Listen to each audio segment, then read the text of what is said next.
Assalamualaikum, perkenalkan nama saya Atsila Sausanatmaja dari perwakilan kelompok 13. Di sini saya akan membahas hasil kerja kelompok 13 yang membahas tentang peranan program Kartu Prakerja dalam mendorong pemulihan ekonomi pada pandemi COVID-19. Sebelum masuk ke pembahasannya, saya akan memperkenalkan anggota kelompok 13, yaitu ada Syauma Nurlaila, saya sendiri Atsila Sausanatmaja, dan yang terakhir ada Jasmine Fitriana. Selanjutnya, kita masuk ke pendahuluan. Perluasan kesempatan kerja bisa dilakukan salah satunya dengan meningkatkan pertumbuhan ekonomi. Apabila pertumbuhan ekonomi meningkat sebesar 1%, maka tingkat pengangguran diproyeksi menurun sekitar 1,34% menurut Komaria tahun 2013.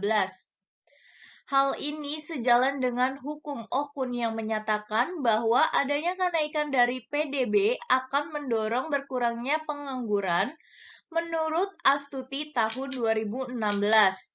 Pada tahun 2020, dunia dilanda penyakit COVID-19 atau yang disebut dengan coronavirus disease yang disebabkan oleh SARS-CoV.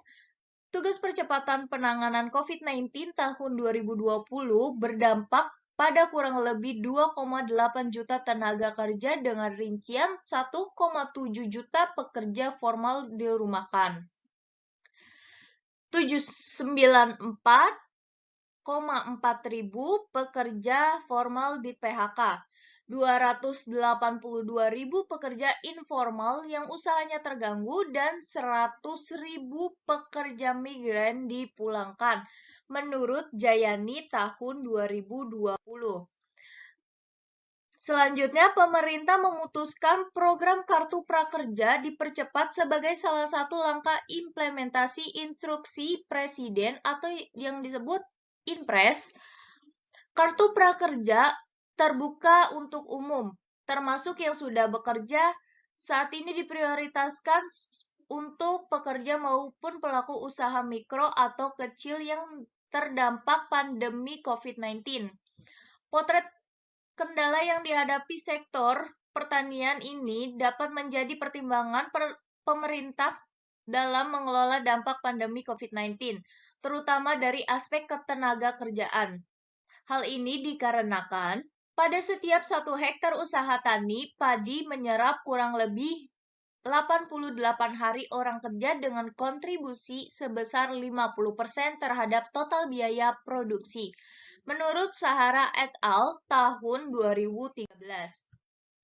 Selanjutnya masuk ke bahan dan metode. Metode yang digunakan dalam penelitian ini adalah secara deskriptif analisis.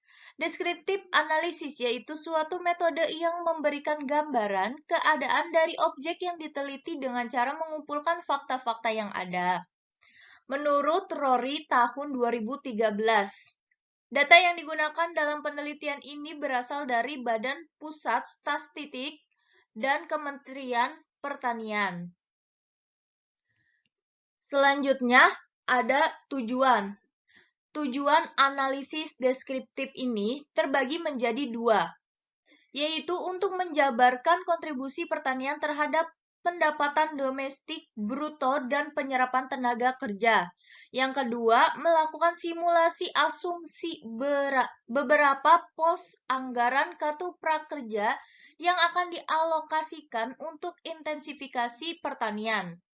Komoditas padi menjadi pilihan dalam penelitian ini karena merupakan tanaman pangan yang menjadi kebutuhan pokok sehari-hari. Selanjutnya, masuk ke hasil dan pembahasan. Pada pendekatan produksi, pendapatan domestik bruto diartikan sebagai nilai tambah yang dihasilkan oleh semua sektor kegiatan ekonomi, lapangan usaha suatu negara. Sejak tahun 2000 hingga 2019, kontribusi sektor pertanian, kehutanan, dan perikanan terus menurun dengan hasil rata-rata 0,25% per tahun. Penurunan kapasitas produksi dalam sektor pertanian, kehutanan, dan perikanan maupun sebagai sinyal bahwa aktivitas perekonomian di Indonesia semakin bergeser menuju negara berbasis industri atau jasa. Berikut adalah grafik penduduk usia 15 tahun ke atas yang bekerja di sektor pertanian, kehutanan, dan perikanan di Indonesia dari tahun 2011 sampai 2019. Selanjutnya, perubahan struktur ekonomi di Indonesia dapat berpengaruh terhadap komposisi tenaga kerja di sektor pertanian. Semakin langkanya tenaga kerja, maka akan mendorong kenaikan upah yang harus dibayarkan pemilik lahan atau penggarap lahan. Oleh sebab itu, intervensi pemerintah terhadap intensifikasi pertanian dapat dilakukan salah satunya dengan meningkatkan suplai tenaga kerja di sektor pertanian. Dalam mengelola dampak pandemi COVID-19 di sektor pertanian, Kementerian Pertanian telah menetapkan 3 kebijakan, yaitu yang pertama ada melakukan refocusing kegiatan dan anggaran sebagai antisipasi dampak pandemi virus COVID-19. Yang kedua, mempercepat program padat karya. Dan yang terakhir adalah menjaga ketersediaan bahan pangan pokok. Selanjutnya, selain menetapkan 3 kebijakan, adapun langkah strategis yang sudah ditetapkan adalah ada 5 poin. Yang pertama, penyediaan bahan pangan pokok utamanya beras dan jagung bagi 267 juta masyarakat Indonesia. Poin kedua, percepatan ekspor komoditas strategis dalam mendukung keberlanjutan ekonomi. Poin ketiga, sosialisasi kepada petani dan petugas untuk melakukan pencegahan berkembangnya virus corona. Poin keempat, pembuatan atau pengembangan pasar dari di setiap provinsi, optimalisasi pangan lokal, koordinasi infrastruktur, logistik, dan e-marketing. Dan poin terakhir ada program atau kegiatan padat karya agar sasaran pembangunan pertanian dicapai dan masyarakat langsung menerima dana tunai. Menurut Kementerian Pertanian tahun 2020.